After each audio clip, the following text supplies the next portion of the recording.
The shuttle descended through the clouds of Desert Prime, and Yoon Ji-hoon pressed his face close to the window, like a child seeing snow for the first time. He was 34 years old, a former blacksmith's apprentice from Jinju, South Korea, and he had never imagined he would travel beyond Earth's moon, let alone to an orbital station at the edge of known space.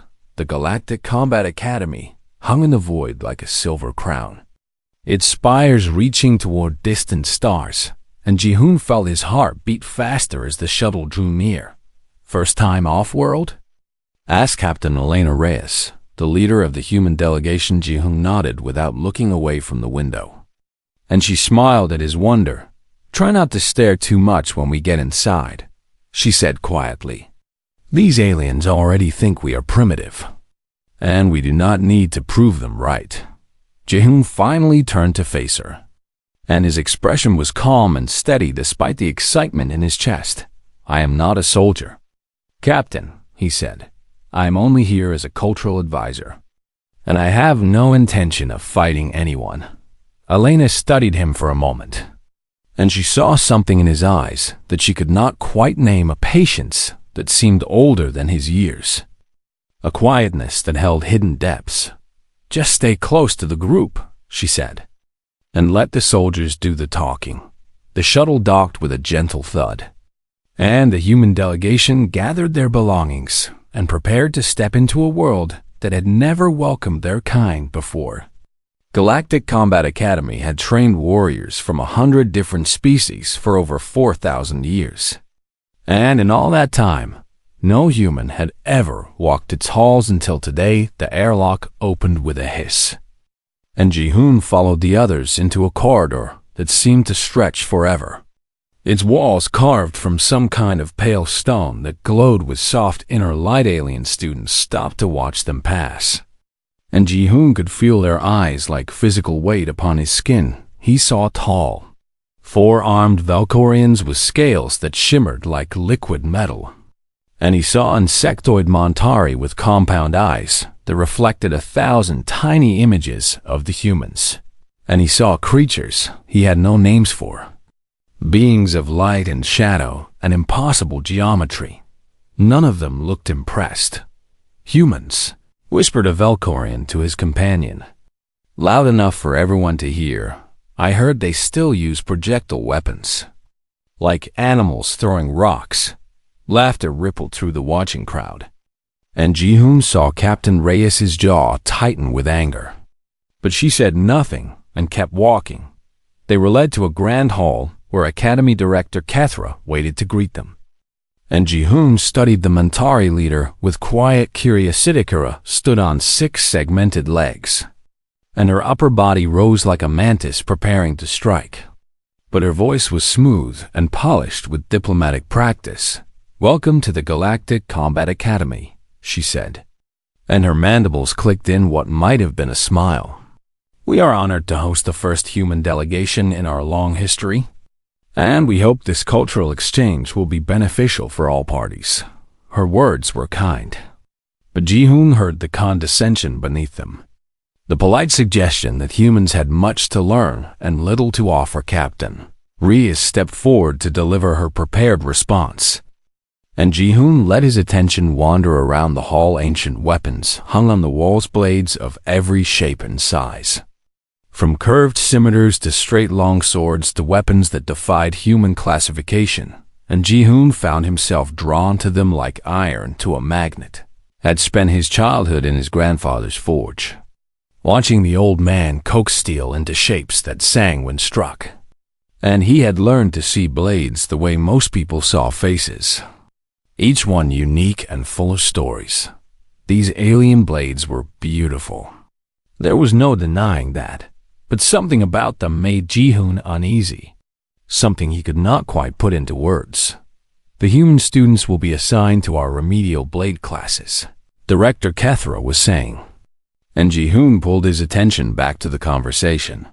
"We understand that your species has limited experience with proper combat training, so we will start with the basics." Captain Reyes's smile became slightly strained, but she nodded graciously and thanked the director for her consideration as the delegation was led to their quarters in a distant wing of the academy. Ji-hoon noticed that they passed through progressively less impressive corridors. Moving from polished stone to plain metal to simple concrete, the message was clear: humans were guests, the barely welcome ones. Their rooms were small and sparse, and the beds were clearly designed for species with different body shapes.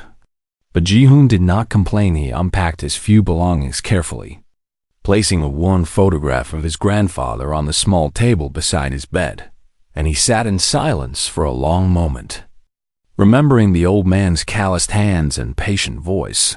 A blade is not just metal, his grandfather had told him once. Long ago, a blade is every choice the maker ever made. Every hammer strike, every fold of the steel. And if you know how to look, you can read those choices like words on a page. Ji-hoon had watched and learned for 20 years before his grandfather passed away. And though he had never become a true bladesmith himself, he had inherited the old man's eyes. He could see what others could not see. And here, surrounded by aliens who considered humans primitive, that vision might be his only gift to offer. A knock at his door interrupted his thoughts, and he opened it to find Captain Reyes standing in the corridor with a troubled expression. "There is an announcement," she said. "Master Vorthakan will give a demonstration. Tomorrow, some kind of blade technique exhibition, and all students are required to attend." "Who is Master Vorthakan?" Ji-hoon asked. Elena's expression grew even more troubled, and she lowered her voice before answering. "He's a Valkorian blade master, the most famous in 3 sectors, and he has not lost a duel in 200 years of teaching," she said. "They say his technique is perfect, that no one in the galaxy can match his skill with a blade." Ji-hoon was quiet for a moment, and then he nodded slowly. "I would like to see this demonstration," he said. Elena studied his face, searching for something she could not find, and finally she sighed and turned away. "Just remember what I said," she called over her shoulder. "Stay close to the group and try not to draw attention." Ji-hoon watched her go, and then he looked down at his hands, the hands of a blacksmith's apprentice, rough and scarred from years of working with fire and steel, and he wondered what tomorrow would bring that night. He dreamed of his grandfather's forge, and in the dream, the old man was folding steel over and over, creating something beautiful from imperfection. And when Ji-hoon woke, he could still hear the ringing of the hammer against the anvil. Sound followed him through breakfast and through the long walk to the grand training hall, where Master Vorthakan waited to show the galaxy what perfect really meant. The grand training hall was the largest enclosed space Ji-hoon had ever seen, and for a moment he forgot to breathe as he stepped through its towering doors. The ceiling rose so high that clouds actually formed near the top, and the walls were carved with the names of warriors who had trained here across 4,000 years of galactic history. Thousands of students filled the viewing galleries, their bodies creating a rainbow of colors and shapes that made Ji-hoon feel very small and very human. The human delegation was directed to seats at the very back of the hall, behind a pillar that partially blocked their view.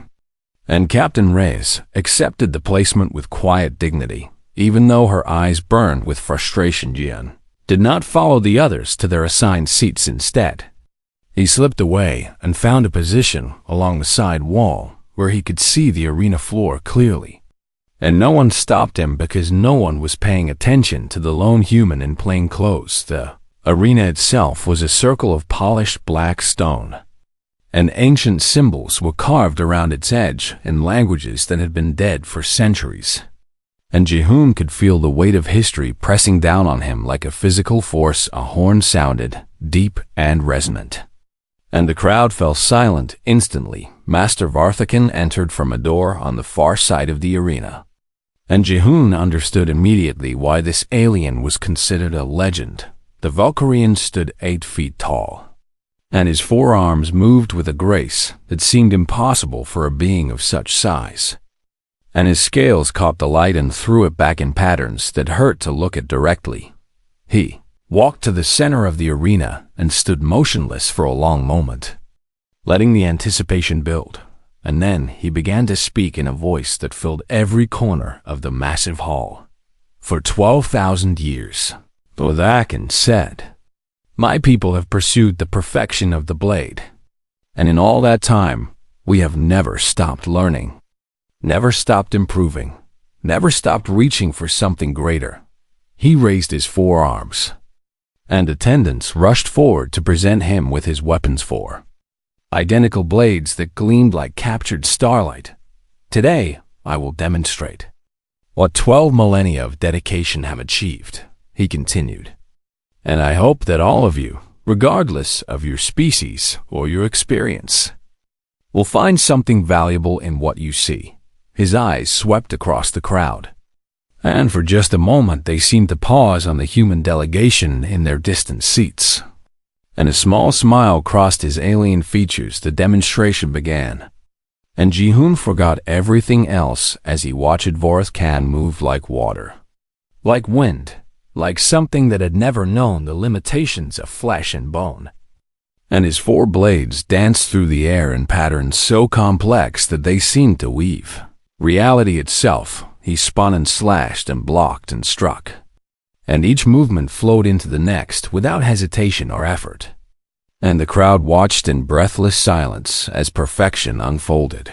Before them, Ji-hoon's eyes did not follow the performance the way other eyes did. Instead, he watched the blades themselves, studying how light moved across their surfaces, noting the tiny details that most observers would never notice. And as he watched, his brow slowly furrowed and his head tilted to one side, and a feeling of wrongness grew in his chest like a splinter working its way toward his heart. The demonstration continued for nearly an hour, and when Vorthing finally stopped and sheathed his weapons, the hall erupted in applause that shook the ancient stone. Ji-hoon did not clap, stood with his arms at his sides and his eyes fixed on the blades that had just been put away. And his expression was troubled in a way that had nothing to do with Avareth Khan. Raised his hands for silence, and the crowd obeyed instantly.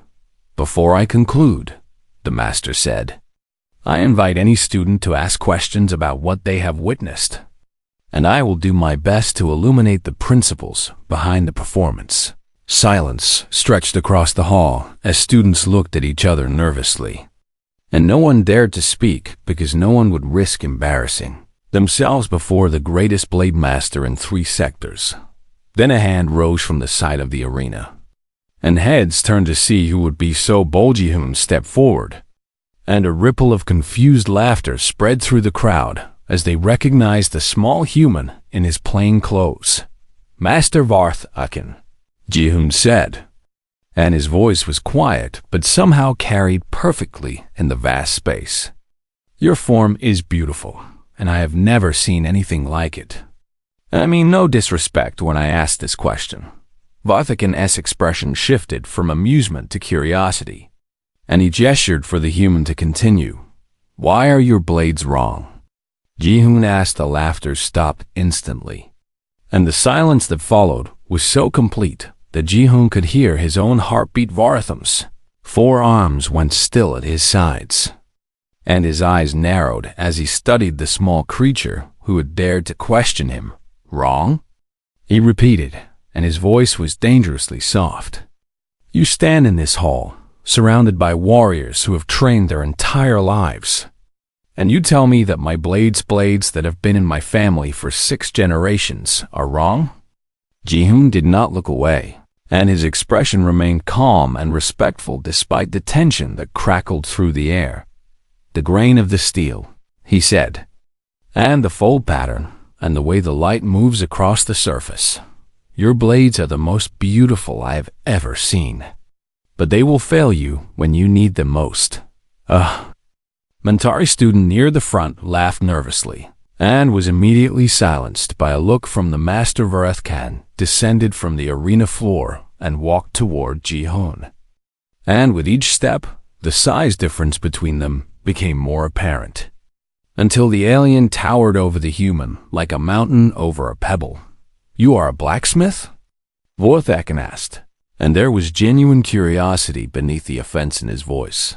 "My grandfather was a blacksmith," Ji-hoon answered, "and I watched him work for 20 years.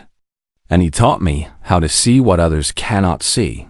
And what do you see in my blades, little human?" Ji-hoon met the alien's eyes without fear, and when he spoke, his voice carried the weight of generations of knowledge, passed down through calloused hands and patient hours. "I see blades forged for beauty, not for battle," he said. "And I see steel that has never known failure, never learned to bend instead of break. And I see weapons that will shatter on the third true strike against resistance." The hall was so quiet that Ji-hoon could hear students breathing in the galleries. Above, Vorthaken stared at him for a long moment, and something shifted in the alien's expression. Not anger, but something more complicated. Something that might have been doubt. "You make a bold claim," the master said finally. "And bold claims require proof." He drew one of his blades and held it out to Ji-hoon. "Handle first. Show me what you see," Vorthaken said. "And if you are wrong, you will apologize to this entire academy for wasting our time."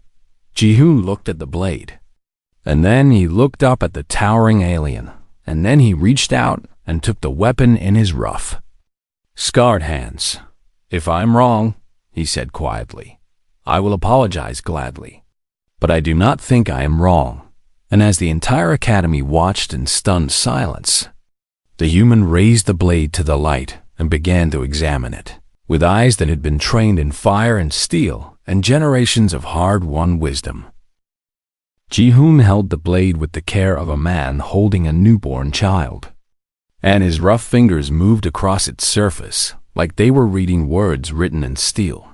The weapon was longer than any human sword, designed for Valkyrian arms that could generate force no human muscle could match. And its edge was so sharp that Ji-hoon could feel it cutting the air itself. But sharpness was not what he was looking for. He tilted the blade toward the light that fell from the high windows, and he watched how the illumination played across the flat of the steel.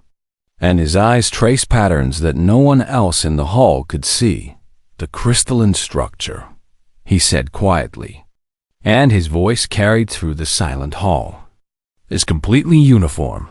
Vorthaken's forearms crossed over his massive chest, and his expression remained skeptical but curious. "Uniformity is perfection," the master said. "And we have spent 12,000 years eliminating the flaws and inconsistencies that weaken lesser blades." Ji-hoon nodded slowly, and there was no mockery in the gesture, only a deep and genuine respect. "I understand why you would believe that," he said. "And on Earth, our ancestors believed the same thing for many centuries, and many warriors died because of that belief." He tapped the flat of the blade with his knuckle, and a high, pure tone rang out through the hall, and most of the audience heard nothing wrong with the sound. But Ji-hoon heard what was missing. "A perfect crystal is a weak crystal," he said, "because when force is applied, it has nowhere to go. It cannot spread, it cannot flow, it cannot be absorbed, and so the crystal shatters." He ran his finger along the edge of the blade, not quite touching the killing surface, tracing the line where steel met air. "Your blade is forged from a single continuous grain," he continued, "and every atom is aligned with every other atom, and yes, this creates incredible hardness and incredible sharpness. And for cutting soft things, it is superior to anything humans have ever made." He paused and looked up at Vorthaken, with something like sadness in his eyes. "But when it strikes, something hard, truly hard, when it meets resistance that it cannot simply cut through, the energy has no path to follow," he said, "and it will accumulate at a single point, and the blade will crack." Murmurs spread through the crowd, and Ji-hoon heard disbelief and anger and curiosity all mixed together in the whispers. A Valkyrian student near the front stood up and shouted, This is nonsense. Human metallurgy is primitive. They are still using techniques from their pre-spaceflight era. Vorthikin raised one hand, and the student fell silent immediately. You speak of theory, the master said to Ji-hoon. But theory without demonstration is merely opinion. And in this academy, we sell questions with evidence. He gestured toward a training block at the edge of the arena, a dense cube of compressed material used for testing blade strikes. My blade has cut through 1,000 such blocks, Vorthikin said, and it has never shown the slightest damage. So if you believe your theory is correct, let us test it. Ji-hoon returned the blade to the master with a respectful bow. I do not doubt that your blade can cut the block, he said. And I do not doubt that it can cut 100 blocks. But on the third true strike, the third time the blade meets the block at the exact angle of maximum resistance, you will hear the sound of failure. Vorthikin studied the human for a long moment. And then he walked to the training block and took his stance. The first strike was beautiful. A perfect arc of motion that ended with the blade slicing clean through the block. And the two halves fell apart with a satisfying thud. An attendant quickly replaced the block. And Vorthikin, and again the blade passed through without resistance. The crowd relaxed. And knowing looks were exchanged. And several aliens laughed openly at the foolish human who had embarrassed himself before the entire academy. The third block was positioned. And Vorthikin raised his blade, and Ji-hoon watched with an expression that held no triumph. Only sorrow. The master struck. The blade entered the block at a slightly different angle, perhaps a fraction of a degree off from the previous strikes, and instead of slicing clean through, it met something in the dense material that pushed back, and then a sound rang out that silenced every laugh and stilled every whisper. It was a high, wrong note, like a bell cracked down the middle. And Vorthikin's hand stopped in mid-motion. As he felt the vibration run up his arm, he withdrew the blade slowly. And the light from the windows fell upon a crack that ran along the spine of the steel, a thin dark line that had not existed moments before. The hall was absolutely silent. Vorthikin stared at his blade, the blade his grandfather had carried, and his grandfather's grandfather before that, and his 4 hands began to tremble. How did you know? He whispered, and his voice was so quiet that only Ji-hoon could hear. Ji-hoon stepped forward, and his expression was not proud or satisfied, but genuinely pained. Because humans have been folding steel for 3,000 years, he said. And we learned this lesson the hardest way possible. We learned it with the blood of our warriors and the tears of their families. He gestured at the cracked blade with deep respect. On Earth, a blade like this would be called a ceremony blade, a treasure to display, a masterpiece to admire, but not a weapon to carry into battle, he said. And the difference is something that can only be learned through failure. Vorthikin looked up from his broken blade, and his eyes met Ji-hoon's. And for the first time there was no pride or condescension in his gaze, only a raw and desperate need to understand. What did your people learn? He asked. What do you know that we do not? Ji-hoon was quiet for a moment, gathering his thoughts, and when he spoke, his words came slowly and carefully. We learned that perfection is the enemy of survival, he said. And we learned that a blade must have controlled imperfection layers that move against each other, grain that flows and redirects force, weakness built into the steel so that the whole does not shatter when part of it fails. He touched his own chest, right over his heart. Humans are not strong, he said, and we break easily. And we die from wounds that would barely slow down a Valkyrian warrior, and because we are so fragile, we had to make our tools unbreakable. He looked around the hall at the thousands of alien faces watching him, and he saw the beginning of something new in their eyes. Not respect exactly, not yet, but the first crack in the wall of their assumptions. You have spent 12,000 years perfecting your blades, Ji-hoon said to Vorthikin. But perhaps perfection was never the goal. Perhaps the goal was always survival. And you just never needed to learn that because you have always been strong enough to survive your own mistakes. Vorthikin looked down at his cracked blade one more time. And then he did something that made the entire hall gasp in unison. He bowed to the human, not a shallow bow of polite acknowledgement, but a deep bow of genuine respect, the bow of a student to a teacher. "You have shown me something I did not know," he said, "and I do not yet understand it fully, but I would like to learn." And in that moment, everything began to change. That night, Ji-hoon sat alone in his small quarters, and the photograph of his grandfather seemed to watch him with knowing eyes. He had not meant to embarrass the master, and he had not meant to crack a blade that had been treasured for 6 generations. And the weight of what he had done pressed down on him like stones on his chest. A knock came at the door, and Ji-hoon expected to find Captain Reyes with words of warning, or perhaps anger instead. He opened the door to find Master Vorthikin in the corridor, and the massive alien had to bend nearly in half to fit in the human-sized space. "May I enter?" Vorthikin asked, and there was no pride in his voice, only a quiet humility that seemed strange coming from such an imposing figure. Jun stepped aside and gestured for the master to come in, and Vorthikin folded himself into the small room with surprising grace. For a long moment, neither of them spoke. And then Vorthikin noticed the photograph on the table beside the bed. "Your grandfather?" he asked. Ji-hoon nodded, and his voice was soft when he answered. "He was a blacksmith in a small village in Korea," he said, "and he never traveled more than 50 kilometers from the place where he was born. But he understood steel better than anyone I have ever known."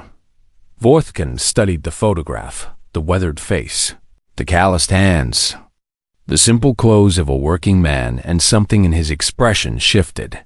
"I came to apologize," the master said, "for the way my people have treated yours since you arrived, and for my own assumptions about what humans could teach us." Ji-hoon shook his head quickly. "I am the one who should apologize," he said, "for damaging your blade in front of the entire academy, a fa blade that has been in your family for generations. And I cannot tell you how sorry I am for that." Vorthikin was quiet for a moment, and then he reached into his robe and pulled out the cracked blade. "This weapon has been my greatest treasure," he said, "and I believed it was perfect, and I believed that perfection meant it would protect me forever." He turned the blade in his hands, and the crack caught the light like a dark wound in the steel. "Now I understand that I was carrying a beautiful lie," he said. "And if I had faced a true enemy with this blade, I would have died believing in its perfection until the moment it failed." He looked at Ji-hoon with gratitude that seemed almost painful in its intensity. "You may have saved my life," he said, "and I am in your debt." Ji-hoon did not know what to say, so he simply bowed his head and accepted the words. "Will you teach me?" Vorthikin asked. "Will you show me what humans know about steel and survival?" Ji-hoon's eyes widened, and he shook his head. "I am not a blade master," he said quickly, "and I am not even a true blacksmith. I only watched my grandfather work, and I learned to see what he saw. But I never learned to do what he did." Vorthikin considered this for a moment, and then he smiled, a strange expression on his alien features, but recognizable nonetheless. "Then teach me to see," he said. "And perhaps that will be enough." Ji-hoon looked at the photograph of his grandfather, and he could almost hear the old man's voice in his memory. "A good teacher does not give answers," his grandfather had said. "A good teacher helps others find the questions." "I will try," Ji-hoon said finally, "but I cannot promise that I will succeed." Vorthikin nodded, and something like peace settled over his features. "That is all anyone can do," he said. They talked through the night, and Ji-hoon told stories of Earth's great bladesmiths, the Japanese masters who folded steel 1,000 times to create swords that could cut through armor and still slice. A falling silk scarf, the Damascus craftsmen who wove patterns into their blades that seemed to hold the secrets of the universe, the Korean pattern welders who learned to make steel dance with color and light. He explained how each culture had discovered the same truth through different paths, that strength without flexibility was brittleness, that hardness without softness was fragility, that a blade which could not bend would eventually break. In Vorth Akin listened with the focus of a student discovering that everything he thought he knew was wrong. When dawn came, the master finally rose to leave, and he paused at the door with a troubled expression. "There will be consequences for what happened yesterday," he said. "And the Academy Council does not like to be embarrassed. And they will look for someone to blame." Ji-hoon nodded. He had expected as much. "They will blame me," he said. "And I accept that responsibility." Vorthakin's 4 hands clenched into fists, and anger flickered across his face. "They should blame themselves," he said, "for being too proud to see what a human could teach them."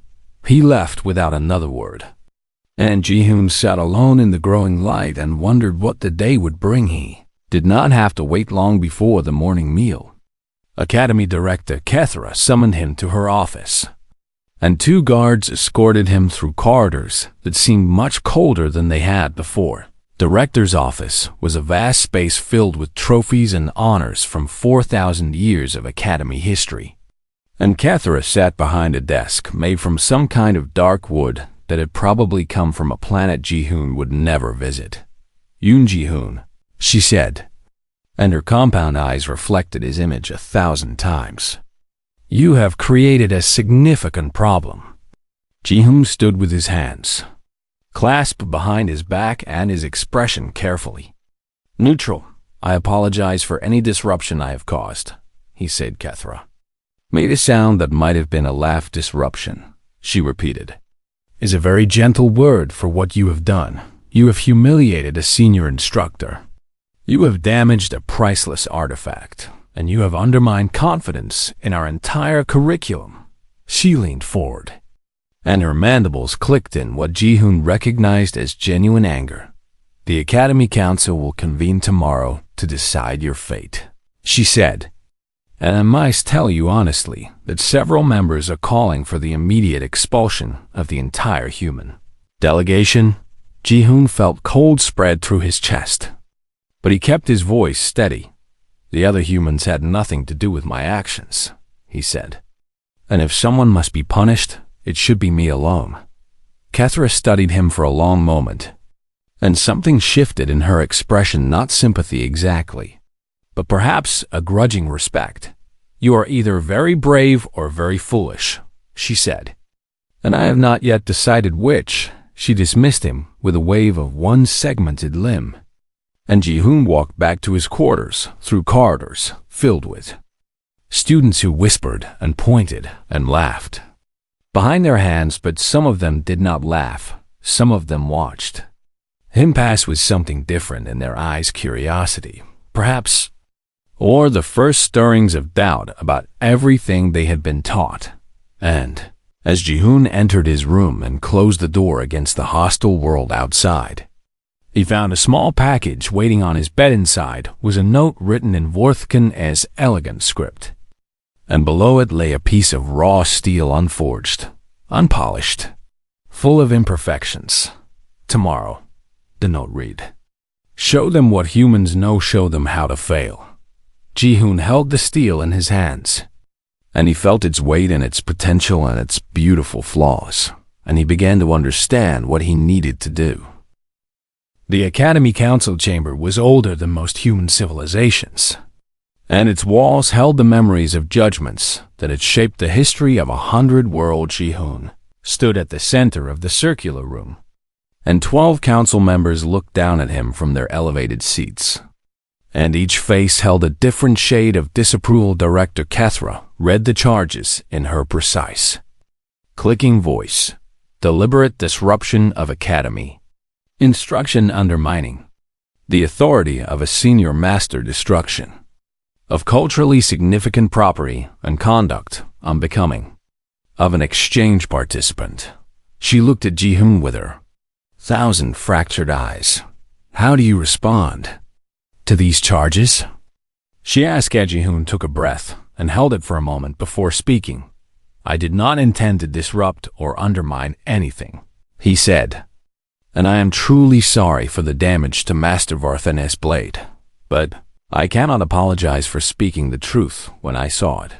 A Valkorian council member slammed his fist against his podium, and the sound echoed like thunder in the ancient chamber. "The arrogance!" he shouted. "This primitive creature stands before us and dares to claim he knows more about blades than a master with 200 years of experience." Other council members muttered in agreement, and Ji-hoon could feel the tide turning against him. Then the great doors of the chamber swung open, and Master Vorthiken walked in. The council fell silent instantly. Vorthiken had never attended a council session in all his years at the academy, and his presence here was unprecedented. He walked past Ji-hoon without looking at him, and he stopped at the center of the chamber and faced the council directly. "Before you pass judgment," he said, "I ask that you allow me to speak."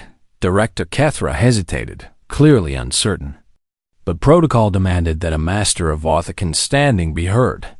"The council recognizes Master Vorthiken," she said. Vorthiken turned to look at Ji-hoon, and his expression was unreadable. "This human did not humiliate me," he said, "and he did not undermine my authority. Instead, he showed me something that I was too proud to see for myself." He drew his cracked blade and held it up for the council to see. "For 6 generations, my family has carried this weapon," he said, "and for 6 generations, we have believed it to be perfect. But perfection was an illusion that could have cost me my life." He lowered the blade and looked around the chamber at his fellow masters and the council members above them. "How many of you carry similar illusions?" he asked. "How many of us have been teaching techniques that have never been tested in true battle, never been pushed to the point of failure, never been proven by anything except tradition?" The chamber was silent, and Ji-hoon saw doubt beginning to spread across faces that had been certain moments before Vorthiken turned back to face the council. "I ask that you suspend judgment," he said, "and allow this human to demonstrate what he claims to know. If he is wrong, then punish him as you see fit. But if he is right, then perhaps we should be thanking him instead of condemning him." A long moment passed, and then Director Kethra nodded slowly. "The council will observe a demonstration," she said.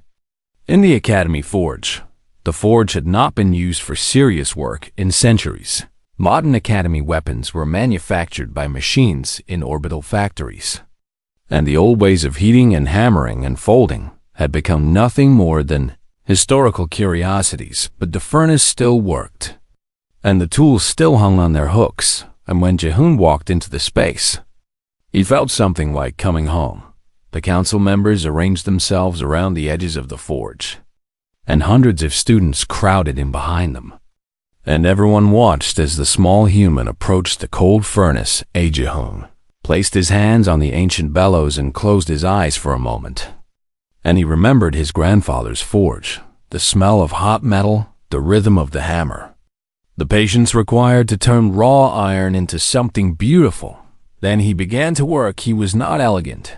His movements were rough and unpolished compared to the alien masters who watched him, and he made mistakes, heating the metal too hot at first, then not hot enough, adjusting and correcting as he went. But he did not stop, and he did not apologize for his imperfections. He folded the steel again and again, layer upon layer, creating the controlled chaos that would give the blade its strength. And with each fold, he explained what he was doing and why. "The layers must move against each other," he said, "so that when force is applied, it spreads through the entire blade instead of concentrating at a single point." He hammered and heated and folded, and hours passed, and the watching aliens began to understand that they were seeing something none of them had ever seen before. They were watching someone learn by failing. Ji-hoon's blade was not beautiful. It was rough and unpolished and marked. by the evidence of his corrections. But when he finally quenched it in water and drew it out steaming, it was complete. Varthan stepped forward with one of his remaining ceremonial blades, still perfect, still flawless, still carrying the invisible flaw that Ji-hoon had revealed. "Let us test them," the master said. They struck the blades together once, and both survived. They struck them together twice, and both survived. They struck them together a third time at the angle of maximum resistance, and the sound of failure rang out through the Fergavareth Khan's blade cracked again, and the flaw spread like a lightning bolt through the perfect steel. Ji-hoon's rough, ugly blade did not crack. The forge fell absolutely silent. And then Vorthaken did something that changed everything. Bowed to Ji-hoon a deep bow of absolute respect, and then he turned to face the council and the watching students. "This human has shown us what 12,000 years of perfection made us forget," he said, and his voice carried the weight of revelation. "Failure is not weakness. Failure is the forge that makes us strong." Director Kethra descended from her position and approached Ji-hoon, and her compound eyes studied him for a long moment. "The charges are dismissed," she said finally, "and I believe we have much to learn from our human visitors." In the days that followed, everything changed. The human delegation was moved from the remedial classes to teaching positions, and students from 100 species came to learn the ancient earth techniques of folding and failing and trying. Again, Ji-hoon was offered a permanent position at the academy, but he declined. "I am not a blade master," he said, "and I am not a teacher. I am only a student who watched and remembered. And my grandfather's lessons do not belong to me alone." Before he left, he placed his grandfather's worn folding knife in the Academy Museum, next to a new inscription that read, "A blade that has learned to fail will never truly break," and above the entrance to the forge, they carved new words in every language the galaxy knew, words that Ji-hoon's grandfather had taught him long ago.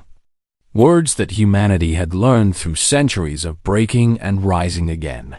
True mastery is not avoiding failure, it is surviving it. And in Korean below, the words that Ji-hoon whispered every morning when he woke and every night before he slept: "Fall 1,000 times. Rise again." Years later, when the Academy's blades became famous across the galaxy, they were no longer called perfect. They were called human forged, and that was the highest praise anyone could give.